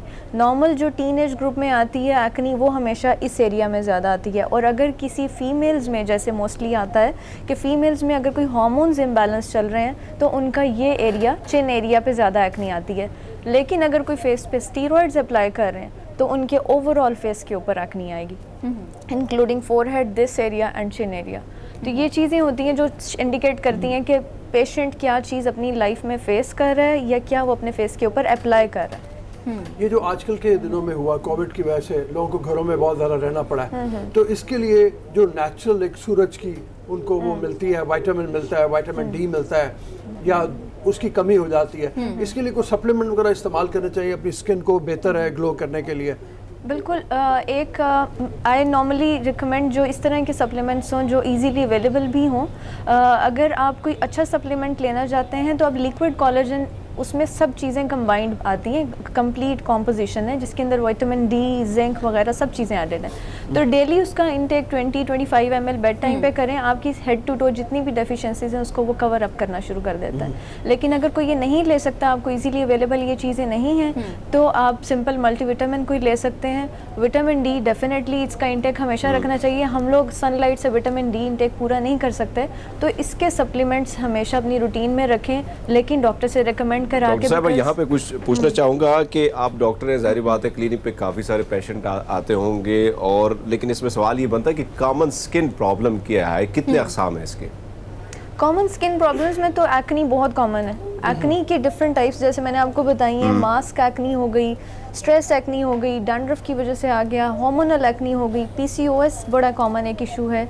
तो ये सारी चीज़ें अभी फ़िलहाल जो है एक्नी, अगर 20 पेशेंट्स हैं तो 20 में से 18 पेशेंट्स इस चीज़ के आते हैं। अच्छा। तो बिकॉज मास्क की वजह से मास्क एक्नी की रेशो बहुत बढ़ गई है, और क्लिनजिंग प्रॉपर ना हो फेस पे और स्किन केयर ना हो तो ऑब्वियसली डॉक्टर साहब गर्मियाँ भी आ रही हैं, और गर्मियों की वजह से या स्वेटिंग की वजह से फंगल इन्फेक्शन भी हो जाती है। इस बारे बताएं कि इसको अवॉइड कैसे किया जा सकता है? रोज़ नहाएं।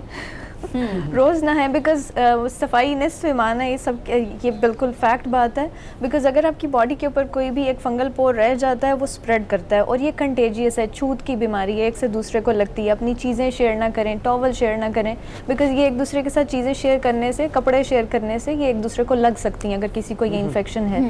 तो इसको अवॉइड करने के लिए बेस्ट सोल्यूशन ये है कि आप डेली शॉवर लें, लेकिन एंटीबैक्टीरियल सोप्स का यूज़ ना करें, बिकॉज एंटीबैक्टीरियल सोप्स आपकी स्किन से जो हेल्दी बैक्टीरिया उसको भी रिमूव कर देते हैं जो आपकी स्किन की प्रोटेक्शन के लिए दिया गया। जब वो रिमूव होता है, स्किन ड्राई होती है, तो स्किन आपकी प्रोन हो जाती है, स्किन में मज़ीद एक पोटेंशियल आ जाता है बाहर से इन्फेक्शंस को कैच करने का। तो उसकी वजह से ये फंगल इन्फेक्शंस हो गई, या स्केबीज़ बहुत कॉमन हो जाता है, जिसको एक खारिश की बीमारी कहा जाता है। ये इस वजह से बहुत कॉमन हो जाती हैं चीज़ें। और स्किन को फ्रेश रखने के लिए वाटर इनटेक कितना होना चाहिए? मैं हमेशा, मेरा जोर इन चीज़ पे होता है कि at least 8 glass of water, fruits, fresh juices और ग्रीन टी का इंटेक अपनी रूटीन में रखें। आपको ज़रूरत भी नहीं पड़ेगी किसी को स्किन के लिए अलग से ग्लो के लिए जाना है या स्किन ब्राइटनिंग के लिए जाना है, बिकॉज इसमें अल्लाह ताला ने नेचुरल एंटीऑक्सीडेंट्स रखे हैं। तो जब नेचुरल एंटीऑक्सीडेंट्स आपकी बॉडी से फ्री रेडिकल्स रिमूव करेंगे तो ऑटोमेटिकली आपके नेचुरल और इफेक्टिव रिजल्ट्स आएंगे। मैं यहाँ पे इजाज़त लेनी चाहिए हमें। डॉक्टर साहबा, अमूमन हम देखते हैं कि हमारे यहाँ ज़्यादातर बच्चे हैं जो नौजवान हैं, नई नस्ल है, तो सॉफ्ट ड्रिंक, बर्गर शर्गर खा लिया भाई, इधर गए उधर गए, तो ज़ाहिर बात है ये जंक फूड कितने ख़तरनाक बन सकते हैं स्किन के लिए? जंक फूड में मैं तो नहीं स्टॉप करती। यस, कार्बोनेटेड ड्रिंक्स मैं ज़रूर कहती हूँ कि वो अवॉइड करें, बिकॉज ये आपकी बॉडी से विटामिन डी और कैल्शियम को इतनी स्पीड में ख़त्म करते हैं कि उसकी रिप्लेसमेंट में हमें फिर हैवी डोजेस पे जाना पड़ता है। अदरवाइज़ जंक फूड ठीक है, अगर आप खा रहे हैं, आपकी बॉडी डैमेज ज़रूर कर रही है, लेकिन उसकी करेक्शन आप ऐसे कर दें कि आप अपनी डाइट में ग्रीन टी और फ्रेश जूसेस का इंटेक बढ़ा दें। बहुत अच्छी बात आपने की डॉक्टर सनिया, बहुत शुक्रिया आपके वक्त का कि आप यहाँ पर आई, A+ के व्यूअर्स और पब्लिक को टिप्स दी। तो नाजरीन, जितना हो सके पानी का इंटेक रखें, ग्रीन टी का इंटेक रखें, फ्रूट्स खाएँ, जूसेस पिएँ और हेल्दी रहें। अभी हम एक ब्रेक पर चलते हैं, जिसके बाद वापस आएंगे और PSL की करेंगे बात। So don't go anywhere, stay with अस।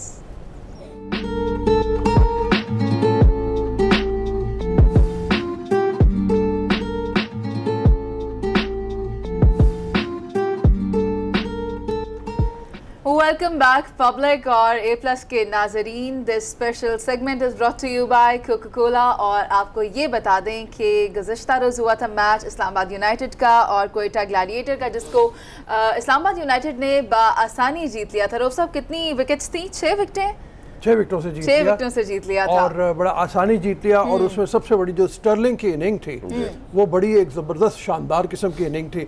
उसने खूब पिटाई की कोयटा ग्लैडिएटर के बॉलर्स की। हम पहले भी कह रहे थे कोयटा ग्लैडिएटर को ज़रा थोड़ा सा डिसएडवांटेज है, उनकी बॉलिंग साइड थोड़ा कमज़ोर लग रही है। 2 बॉलर उनके बिल्कुल यंग है, पेस बड़ा है, नसीम शाह भी और हसनैन भी, लेकिन जहाँ पे क्रूशल मोमेंट्स आते हैं वहाँ पे वो उस तरह से परफॉर्म नहीं कर पाते। रऊफ साहब पहले क्यों ना हम 4s और 6s देख लें, brought to you by Coca Cola.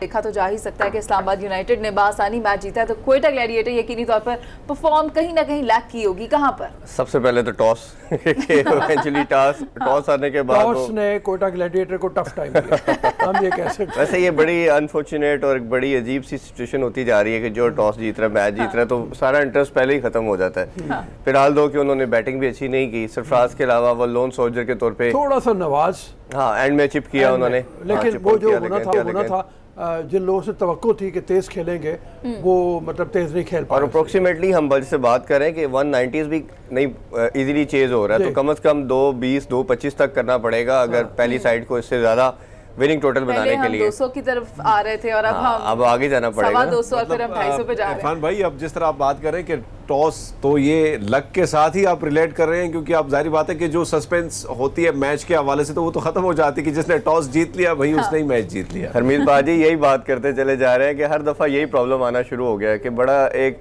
Interest lose करती जा रही है आवाम भी। लेकिन स्पेक्टेटर को अच्छी गेम चाहिए, हाल दो कुछ मैच अच्छे भी मिले, लेकिन जब आपको पहले ही पता है कि इस टीम ने जीत जाना है तो वो काफी ज्यादा प्रॉब्लमेटिक चीज बन सकती है। मुझे लास्ट मैच में पता चला कि इन्होंने कुछ स्प्रे करवाया है, यूज किया था इन्होंने 2 मैचेस पहले, कि जिससे आपका ड्यू फैक्टर कम हो जाता है, बट उसका रिजल्ट पे कोई फर्क नहीं आ रहा, रिजल्ट तो समहाउ वैसे ही आते जा रहे हैं। वो स्प्रे जो है ना उसका फायदा सब जीतने वाली टीम को हो रहा है वो कह रहे हैं, इसलिए उसका नाम ही रखा हुआ है जीत जाओ स्प्रे।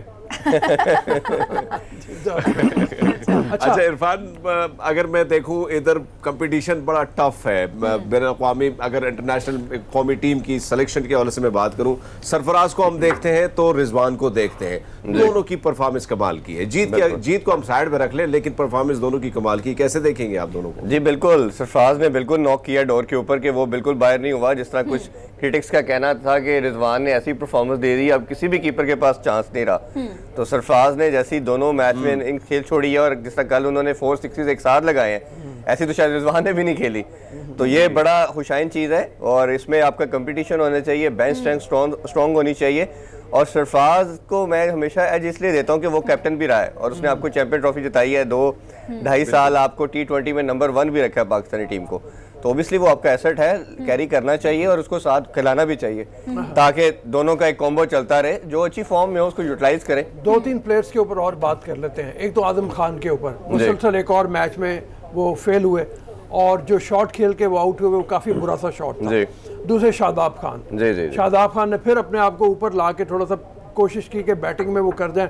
21 रन उन्होंने बनाए जो कोई खास नहीं थे, ना तो पेस बना सके मैच का, ना वो कोई अच्छी कंट्रीब्यूशन, और बॉलिंग भी उनकी कमजोर रही। फिर से देखिए उसमें आजम की पहले बात करते तो सबसे ज़्यादा तो उनका फिटनेस के मसाइल है। ऐसी फिजिक, ऐसी वो भारी भरकम बॉडी के साथ आपके स्पोर्ट्स खेलना, एनर्जी लेवल ऑब्वियसली डाउन होता है। अब उनको काफ़ी टाइम हो गया, 1.5-2 साल से वो कोयटा ग्लैडिएटर के साथ है, इतने टाइम के अंदर अपनी आप को टेम कर लेना चाहिए था उनको, बट हम देख रहे हैं कि अभी भी उनकी जो बॉडी है, फिजिक उसी तरह है, समहाउ लेथार्जिक कह लें।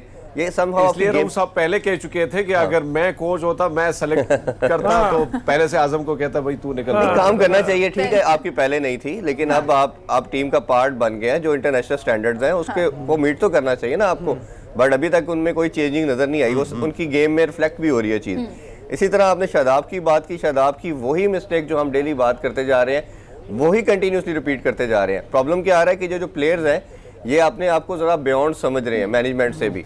ये मैनेजमेंट का काम है कि उनको समझाए, उनके कोच का काम है कि उनके साथ बैठे उनको बताए कि आप बैट्समैन नहीं है, आप बॉलिंग ऑलराउंडर है, आपको पहले बॉलिंग पे फोकस करना है। कल थोड़ी सी बॉलिंग उन्होंने बेहतर की, एक दो। लेकिन इरफान एक बात जिस पर हम कल भी बात कर रहे थे कि इस्लामाबाद यूनाइटेड अगर दोबारा जीत जाती है तो कोयटा ग्लैडिएटर का मोराल कहाँ आ जाएगा, आगे मैच में जब आएंगे तो फिर कैसे खेल पाएंगे, क्योंकि अब तो दोबारा उनके पास तो कोई पॉइंट टेबल पर जगह नहीं है। अभी तो कोई नहीं है, लेकिन अभी भी चांस है, उनके पास 6 गेम रिमेनिंग है। In cricket you never know what happens next. आपकी वो 6 की 6 गेम जीत जाते हैं तो still there in the Hunt.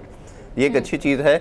Obviously उनका थिंक टैंक सारी चीज़ों को कंसिडर कर रहा होगा, बट जो सबसे उनकी वेरिएबल चीज़ है उनकी बॉलिंग किसी मैच में भी क्लिक नहीं कर रही।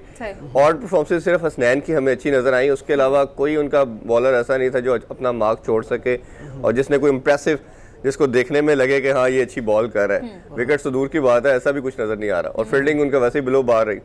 हाँ, मतलब इसमें एक हालांकि डिसएडवांटेज बहुत बड़ा था कल। आप देखो इस्लामाबाद यूनाइटेड को, थोड़ा सा उससे बात कर लेते हैं, और वो ये है कि उनके 2 और प्लेयर कोविड का शिकार हो गए इस्लामाबाद यूनाइटेड के। तो उनको स्पेशल परमिशन लेनी पड़ी पीसीबी से कि वो अपने लोकल प्लेयर्स को खिलाएं, चूँकि फॉरेन प्लेयर्स का जो एक कोटा है वो उनका कम हो गया था। इसके बावजूद उनकी परफॉर्मेंस बड़ी अच्छी रही। जिसमें मूसा खान, रोहेल नज़ीर को इंडक्ट किया है, तो परफॉर्मेंस ओवरऑल कैसी रही? नहीं, उसमें इस्लामाबाद की हमेशा हमने एक चीज़ डिस्कस की कि वो ऐसी टीम है जो न्यू यंगस्टर पे बेस करती है और सारे परफॉर्मर है। ठीक है, बहुत बड़े नाम नहीं है, बट ये है कि सारे परफॉर्मर हैं। स्टर्लिंग जैसे लोग कह रहे थे ये क्या पिक है, उन्होंने कल शो करके दिखाया कि वो एक वर्ल्ड क्लास प्लेयर है T20 के पर्टिकुलरली। इसी तरह उनकी बॉलिंग के अंदर भी एक अच्छा कम्बिनेशन अवेलेबल है। बस एक गेम के अंदर हमने देखा कि वो ज्यादा स्कोर के चक्कर में कोलैप्स करके batting, but it happens in T20। But overall देखा जाए उनकी टीम बड़ी अच्छी है। आपकी वही बात इरफान के मैच में कभी भी कुछ भी हो सकता है, तो होप वो बरकरार रखनी है, लूज नहीं करनी। अगला मैच कोई भी जीत सकता है। तो अभी हम एक ब्रेक पर चलते हैं, जिसके बाद वापस आएंगे और दोबारा करेंगे PSL पर बात। So don't go anywhere public, stay with अस।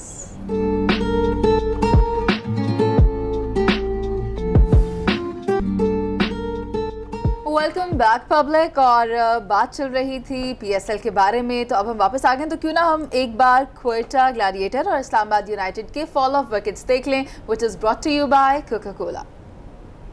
लेकिन वो संभाला भी नहीं दिया जा सका, और 150 के 157 पे मैं 157 पे टोटल पे आउट हो गए, तो बहुत कम रन है।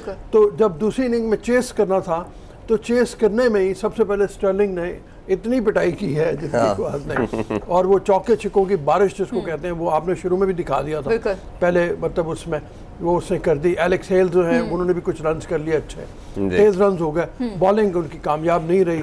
हसनैन के अलावा, हसनैन ने थोड़ी सी बेहतर गेंदें की हैं, लेकिन उसके अलावा बॉलिंग में भी कोई काम। रौनक मानन पड़ गई थी, पूरी जिंदगी थम सी गई थी। अब हम देखें दोबारा मामला जो है, 3 और लोग आ गए हैं। कामरान खान जो फील्डिंग कोच है कराची के, उसको भी कोविड हो चुका है। शेड्यूल के मुताबिक तो होगा, ये तो ऑलरेडी प्रेस कॉन्फ्रेंस में हो चुका है। लेकिन आप क्या समझते हैं जो शौकीन क्रिकेट थे, उनको इजाजत के हवाले से या उनको SOPs के हवाले से कितना आगे मुश्किलात की जो है वो सामना होगा? हरमीत की बात में एक बात इरफान ऐड करती चलूँ, 244 टेस्ट हुए हैं जिनमें टीम ऑफिशियल्स और प्लेयर्स शामिल हैं, और अभी तक हमारे पास टोटल 4 का फिगर आ चुका है ना रोफ साहब? 3 का है अभी तक, टोटल 4 है। फवाद को ऐड करके 4 हो जाते हैं। वो फवाद को ऐड कर लें, 3 नए कह सकते हैं, 3 का नया आया हुआ है। जी, कामरान खान भी शामिल है सर इसमें, अलबत्ता। जो हाँ, आपके पास कोचिंग कराची के, आपके पास उसका नाम है, मेरे पास जो है वो कोटा ग्लैडिएटर की कोचिंग स्टाफ में से एक नाम है, तो नाम हम भी डिस्क्लोज नहीं करते। नाम को हम सीगा राज में रख लेते हैं और इरफान से जानते हैं कि कमी कहाँ पेश आई जो इस तरह। लेकिन सबसे बड़ी बात यह है कि 3 प्लेयर्स जिनका पॉजिटिव आया है वो इस्लामाबाद ग्लैडिएटर्स के, इस्लामाबाद यूनाइटेड के हैं। तो मतलब वो उनके लिए अलार्मिंग सी बात है। अब ये थोड़ा सा इरफान से पूछना चाहिए कि कहीं तो ब्रीच हुआ है, कहीं ये मुलाकातें करते रहे हैं, ये बाहर निकले हैं, जिसकी बुनियाद से एक ही टीम के 3 प्लेयर जो है उनका पॉजिटिव। देखिए, उसमें बड़ी ऑब्वियस सी चीज़ है कि अभी उसमें ये भी बात कल डिस्कस हो रही थी कि जो इनके डगआउट के अंदर लोग इनसे मिलने आते हैं, पर्टिकुलरली फ्रेंचाइज ओनर, वो SOP का ख्याल नहीं रखते। वो थोड़ा सा अपने आप को बड़ा समझते हैं, और उन्होंने कि हम फ्रेंचाइज ओनर है, जैसे एक तो पेशावर ज़ल्मी की मैनेजमेंट की बात सामने भी आ गई। अच्छा, उसमें भी बड़ी स्ट्रेंज बात थी कि बड़ा क्लियर इंस्ट्रक्शन थी कि कोई बबल से जो बाहर लोग हैं वो नहीं मिलेंगे। मुलाकात हुई कोच और कैप्टन की फ्रेंचाइज ओनर के साथ। अच्छा, फिर PCB ने क्या किया कि टेस्टिंग करवा के 3 दिन उनको आइसोलेशन में रख के दोबारा अलाउ कर दिया। जी, 2 टेस्टिंग इनकी नेगेटिव आ गई। अगर आपका यही क्राइटेरिया था तो फिर मोहम्मद हफीज़ को भी जब साउथ अफ्रीका के अगेंस्ट आप रूम में 2-3 दिन आइसोलेशन में रख के 2 टेस्टिंग के बाद नेगेटिव क्यों नहीं किया? तो आपने खुद लाइन ड्रॉ करनी होती है। इसी तरह फिर अभी इन्होंने कल इसी चीज़ को कंसिडरेशन में रखते हुए आपने बर्नी साहब की सुनी होगी प्रेस कॉन्फ्रेंस भी, उन्होंने फिर बाद में समीउल हसन ने कहा कि अब हम फ्रेंचाइज ओनर के साथ वर्चुअल मीटिंग कर रहे हैं। उन्होंने स्पेसिफिक 3-4 दफ़ा ये बात कही कि हमारी 3 बजे मीटिंग होने जा रही है उनके साथ। तो वही मीटिंग का मकसद यही था कि सबसे ज़्यादा जो वायलेशन हुई है, इसकी जो ब्रीचेज हुए हैं, वो फ्रेंचाइज ओनर की तरफ से हुए हैं कि वो टीम प्लेयर्स से मिलने के लिए हाँ, आए। वो आते थे, वो डगआउट में भी आते थे। और यहाँ तो उसका एक क्राइटेरिया ये था, बड़ा सिंपल सी चीज़ है, आप अपनी एक पहले उनको एसओपी बताते हैं कि ये क्राइटेरिया, और अगर आपको लगता है कि आप उस बबल का पार्ट नहीं बन सकते तो आपके लिए बड़ा सिंपली उनके लिए सेपरेट डगआउट बना देते, सेपरेट एलोकेटेड जगह बना देते, उधर आके वो बैठते। बट अगर उनको इतना ही शौक है प्लेयर से मिलने का, आने का, क्योंकि ये पूरी वर्ल्ड वाइड देखी जा रही है, सिर्फ पाकिस्तान में नहीं, और एक बड़ा एक अलार्मिंग चीज़ है। खुदा न खास्ता अभी 4 लोग हैं, ये 2-4 आगे और आगे तो आपको डेफिनेटली ये पोस्टपोन करनी पड़ जाएगी। अच्छा इरफान, उसमें एक बात और भी है, वो ये है कि 3 प्लेयर और तीनों उनका बाहर के मुल्कों से ताल्लुक है, जो इस्लामाबाद यूनाइटेड के हैं। इस्लामाबाद यूनाइटेड की टीम इस लिहाज से सिलेक्शन का क्राइसिस में शिकार हो गई है। बाहर का प्लेयर तो अब आएगा कोई नहीं, ऐसा ही है उनका, और इनकी लिमिटेशन जो है कि इतने प्लेयर होने चाहिए टीम में बाहर के, वो भी अब तोड़नी पड़ेगी। वो कल तोड़ी ना उन्होंने, हाँ जी, 2 के साथ खेले वो। तो इसके असरात कितने ज़्यादा आपके ख्याल में पीएसएल के ऊपर पड़ेंगे? ऑब्वियसली इसका इंटरेस्ट इस्लामाबाद यूनाइटेड के ऊपर सबसे पहले ये कि इसकी खूबसूरती यही है, इसकी ब्यूटी यही है कि आपके फॉरेन और मिक्सचर, आपके डोमेस्टिक प्लेयर मिल के लोकल प्लेयर, एक इसका कॉम्बो बनता है और वो फिर दिखने को अच्छा लगता है। अगर आपके इंटरनेशनल प्लेयर नहीं बनेगा फिर तो आपका लोकल T20 कप हो गया, ठीक है। तो वो फॉरेन प्लेयर की इस तरह बहुत ज़्यादा, फिर आपकी एक हर टीम का कम्बिनेशन है। कम्बिनेशन जब भी किसी टीम ने बनाया था, आपने जब पिक किया था ड्राफ्ट के अंदर, तो ड्राफ्ट में आपने बेसिकली यही दोनों चीज़ों को कंसिडरेशन में रखते हैं कि हमारा इस नंबर पे ये बैट्समैन होगा, हमें ये पिक में ये बेनिफिट देगा। अगर वो ही आउट हो जाते तो ऑब्वियसली आपकी टीम परफॉर्मेंस पे बहुत डेंट करेगी ये चीज़। तो इस लिहाज से, दोनों चीज़ों के लिहाज से बड़ी डेंजरस और सबसे अलार्मिंग ठीक कहा कि बबल सिक्योर जो उसको मजीद सिक्योर बनाना होगा। लेकिन आपसे ये पूछना चाहूँगा कि अब क्वेटा के जितने भी फैन हैं, जाहिर बात है उनको दुख तो हुआ है, तकलीफ हुई है, लेकिन आप क्या समझते हैं कि कम बैक के लिए कितना कुछ करना पड़ेगा, ज़्यादातर किस चीज़ पे फोकस करना पड़ेगा? जाहिर बात है बॉलिंग ज़्यादा उनकी बड़ी परफॉर्मेंस अच्छी नहीं रही है। बिल्कुल, अभी भी चांस तो है। चांसेस कितने हैं कम बैक के? चांस देखिए, चांस तो उनके पास बिल्कुल है। 6 गेम लेकिन बहुत कम है, क्योंकि उसकी वजह मुसलसल सारे मैच जीतने पड़ेंगे। अब सारे जीते हैं मैच, फिर बहुत ज्यादा पॉसिबिलिटी है कि वो हंट में आ जाएंगे, बट अगर नहीं जीते तो फिर तो बहुत मुश्किल हो जाएगा। सरफराज अकेले कर नहीं सकता है सारा कुछ। हाँ जी, वो इसीलिए वो बेचारे फ्रस्ट्रेट भी हो रहे हैं, गुस्सा भी उनको आ रहा है कि मेरी टीम मेरा साथ नहीं दे रही। इवन सरफराज तो अच्छा परफॉर्म कर रहा है, लेकिन टीम उसके साथ आज के मैचेस की बात कर ले थोड़ी सी। आज ही बड़ा टफ मैच है। आज मैं दोबारा एक कराची कोयटा का मैच है मुल्तान सुल्तान के साथ, और मुल्तान सुल्तान भी अच्छा परफॉर्म कर रही है। कोयटा का मैच काफी मुश्किल है। हाँ, उससे पहले लेकिन डे में भी एक मैच है ना। बिल्कुल, कोयटा के हवाले से करें कि कोयटा को मुसलसल मैच जीतने हैं। आज का मैच जीतेंगे तो आगे कुछ, पहले तो टॉस जीते ना, मैच तो फिर टॉस बड़ा वाइटल रोल प्ले करेगा, क्योंकि मुल्तान सुल्तान भी सेकंड लास्ट नंबर पे है टेबल पे, तो दोनों बॉटम वाली टीम्स हैं। मुल्तान सुल्तान की जैसे हमने अक्सर बात की कि उनकी टीम एक दिखने में उन पेपर बहुत बैलेंस और बड़ी ज़बरदस्त नज़र आती है, बट उनकी टीम क्लिक नहीं कर पा रही। बट मुझे लगता है कहीं ना कहीं अगर ये टीम क्लिक कर गई, क्योंकि वो अपने कम्बिनेशन में गलती कर रहे हैं, उनकी बैटिंग साइड बहुत अच्छी है, बॉलिंग में थोड़ा सा सफर कर रहे हैं वो, इवन दो कि सुहेल खान के साथ थोड़ा सा डिफरेंस आया। असल में उनको हिट पड़ी है सुहेल तनवीर की, लास्ट सीजन में ये सबसे उनके मेन बॉलर थे और 3rd हाईएस्ट विकेट टेकर भी थे। जब वो परफॉर्म नहीं कर रहे तो टीम का मोराल काफी डाउन हुआ। आपकी वही बात कि दोनों टीम्स जो हैं पॉइंट टेबल पर नीचे हैं, तो हो सकता है कि कोयटा ग्लैडिएटर कोई अपनी जगह बना पाए, क्योंकि फिर वही बात, टॉस जीतेंगे तो मैच भी जीत जाएंगे। और फिर एक और मैच है जो सुबह में है, वो कराची किंग्स और पेशावर ज़ल्मी का है। इस बार ये बड़ी दोनों इक्वली बैलेंस टीम लगती हैं और बड़ा जबरदस्त क्रिकेट खेल रही है, इसमें कोई डाउट नहीं है। और इक्वली बैलेंस ये दोनों टीम्स है, इस बारे तो कुछ नहीं कहा जा सकता। हम मैदान में ही देखेंगे कि कौन सी टीम कैसा परफॉर्म करती है। अभी के लिए लेते हैं A+ के व्यूअर्स, पब्लिक से और तमाम नाज़रीन से इजाज़त। हमें इजाज़त दीजिए। अल्लाह हाफ़िज़।